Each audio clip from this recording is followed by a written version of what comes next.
some additional damage with ET. So if they're playing the actual Naga game, I agree with you. I can see some variance with one more to kill on the side lane. When they split up.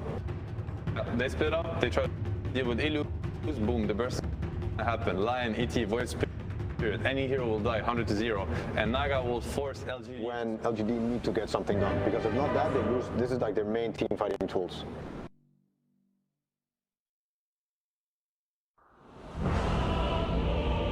And now we're about to start the game, and we're going to have an interview with the coach of Team Spirit. See if they're able to maintain it throughout the early stages of the game, where it's very likely for those movements to be coming from lane to lane. See both teams avoid one another here for the bounty runes. Bit of a poke on Poshka as you will still be able to grab that bounty rune. In fact, as you can see, 3 bounty runes. Completely down to how much PSG.LGD can find in terms of getting their Ursa involved in the kills early on. Yeah, absolutely.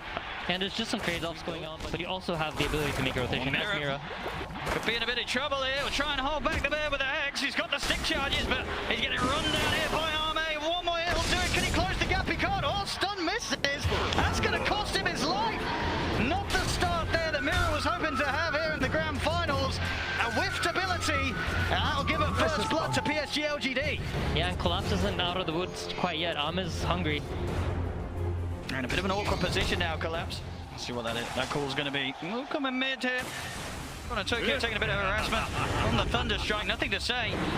Stepping right up to him. There's a remnant at the ready though. Tokyo. 2 seconds. He's got the protection here of the Resonant Pulse.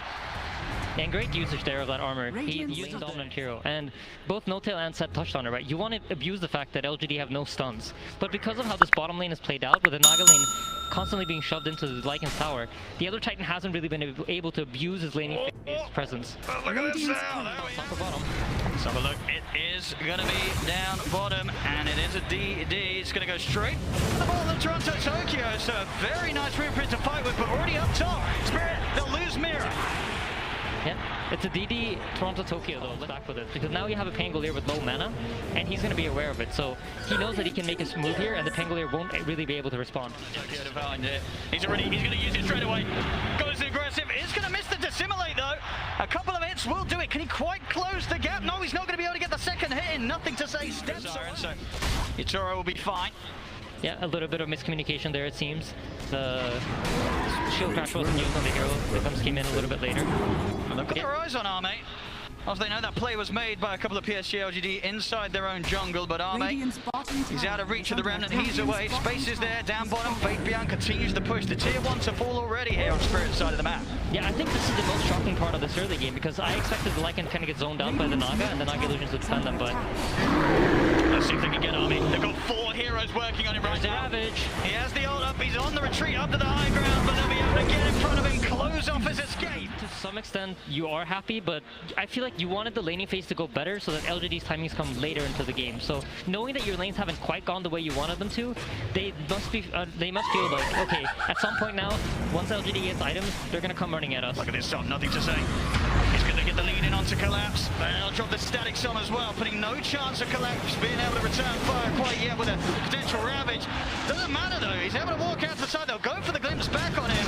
He'll simply look for the TP out, and there's nothing to put a stop to it. Collapse, realizing his straight healing items are static amounts of heals, so 250 health on a hero that has 1000 HP is like a lot more than it is on a hero that has 3000 HP. So if you hit these heal item timings early into the game, that really enables you, and they've given Xingqiu the top lane to sit here and farm comfortably. See that bottom, Wying, quite a dangerous position here. Beside the jungle of Team Spirit in Toronto, Tokyo will be quick to put a stop. Half the wolf fight duration and then try to fight them afterwards. I think we're definitely going to see Yatoro start to increase the lead against Arme. Bottom lane, why? He'll drop the static storm, trying to save himself, but Collapse and Maposhka will run him down, take him out. Faith Beyond, he's looking to get involved in this with the back of a nothing to say, being brought over by Xingqiu. They will get Maposhka. Can the 3 of them get Collapse? They're trying to commit their best onto him. They will leave the 2 cores behind it. Xingqiu trying to let nothing to say and Faith Beyond finish the job, but they just can't. The damage isn't there. Trying to take tools for LGD to take a straight up team fight if Team Spirit presented to them. See Arme. He's going to start with a bit of a tickle onto Toronto Tokyo. The Remnant holds back the bear. Quick jump out with the steps. Nothing to say. He's trying to close in. So you want to keep diving underneath the tier 2. Maybe trying to get some vision for a setup from the Disruptor. But now, Team Spirit, they're far enough away. Nothing to say. We're going to hit with the Swashbuckler. The procs of the Maelstrom. Nearly bringing him down. But Toronto Tokyo gets away on as low HP as he is. Collapse also able to TP out as there's nothing else to stop his escape. Team Spirit, they're able to avoid the move completely. I mean, Yasura, it really has been eyes on him throughout the whole tournament and performance of Spirit. Top lane setups there with the net. That's the mid gone. Nothing to say. Going down, Yatoro. Instant song TP as he knows the response will be there from PSG.LGD. Gets out. They cannot catch him. Yatoro will continue to farm. Yeah, this is a really important kill, but this is going to be their objective for the next minute here. As you see, they're going to try to contest this Tidehunter. They know the Naga Siren's not present. See what they can do about Collapse. Already in onto the Disruptor. They're looking to burst. Collapse. He's holding on to the Ravage for now. Static Storm's down. Collapse gets himself out of the side of the Ravage. Onto the 2 of the neck. Blow up Armor. It's 3 down at the moment on PSG.LGD. Io also caught out. GQ to fall. That's absolutely massive. My goodness. Team Spirit's so aware of everything. It's just not happening. They're crumbling, they're falling apart. And then Yatoro, he's just going to continue the glory. Mid lane to set us there onto the Pango. Nothing to say, goes down. Another kill for this Naga Siren. I do not know or see how on earth PSG.LGD is going to take a fight where it's just a straight up 5v5 with the BKB and the mechanism finished. That could be an amazing timing for them. But Spirit don't want to allow that, so they're deciding to smoke up and make the move on their own first. Let's see if they catch PSG whilst they least expect it. BKB is out for Arme. Why? Let's start things off. They'll go for white. Take the Disruptor out of the action. And Disruptor's a really key kill because if the Disruptor of this game, they'll smoke up now, ready to go. PSG.LGD, they have to find success here. Yeah, absolutely. And if you take a quick look at Lycan before the fight breaks out, he's decided not to go for the wolf fight. They recognize that they won't be able to play the strat the way they intended for it to. So he's going to be building up some damage items as well. Smoke. We'll dispel here on Toronto Tokyo. Same to be set for PSG.LGD. They know that both teams are waiting here up to the side of the river on the respective edges, and now Arme, he's going to sneak into the Roche, start to try and take it out here.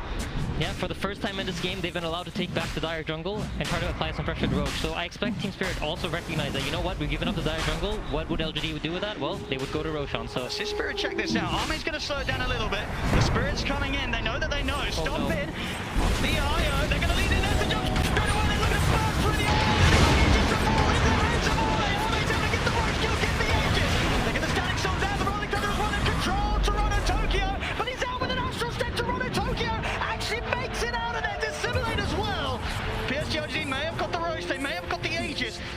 Will still go down as this play that they've done has been so effective throughout all the tournament, but you know LGD's done their homework. Spot Collapse around, glimpse back with Blinks there. Collapse breaks the combo, the setup. Instantly going to go for the TP out. They got anything to put a stop to it? They do, straight away. They're able to get the setup onto Collapse. He'll look to run, but the damage is done. PSG.LGD, they catch and kill off the tide. Well, even without their tide, Spirit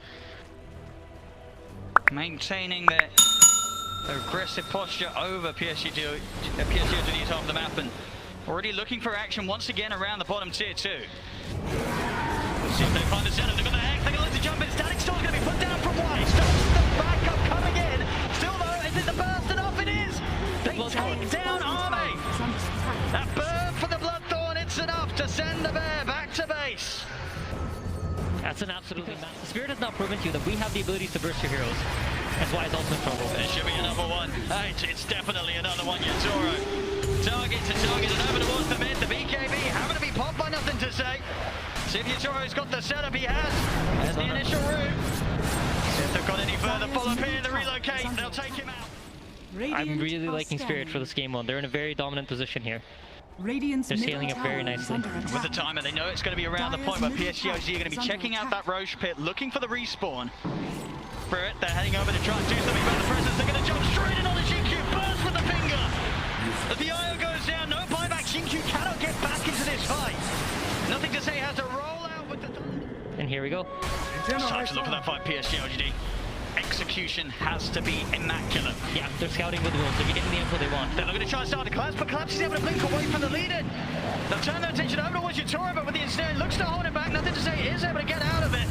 And they'll get the Static Storm set up onto the Nagasaki, but the illusions, they're just forcing back. Why?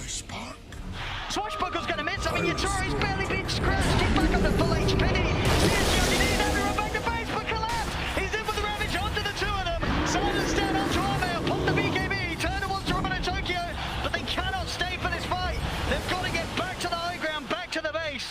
as PSG.LGD have to charge back to the safety of their high ground as quickly as they head out. Collapse. Gonna look for the center outside of the base, another BKB4, Spade beyond, trying to head back to the safety of his teammates. Ensnare locks him down, the illusion's starting to go to work. Brandon left into position, they drag him out with a spray right to the finger, my goodness, the Lycan gets absolutely destroyed.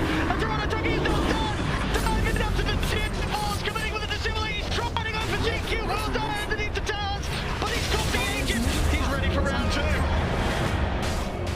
Yeah, I mean, it's just the micro decision making from Team Spirit is so beautiful to watch. I think every time a hero pops BKB, within half a second, there's a Naga net flying at it. And in the fight, you saw Ahmed pop BKB to try to man up and fight. And then the net comes, immediately he has to pop his ultimate. He can't use the enrage the way he wants to. He's forced to use it defensively all the time, just to break the net, just to be able to stick on top of the targets.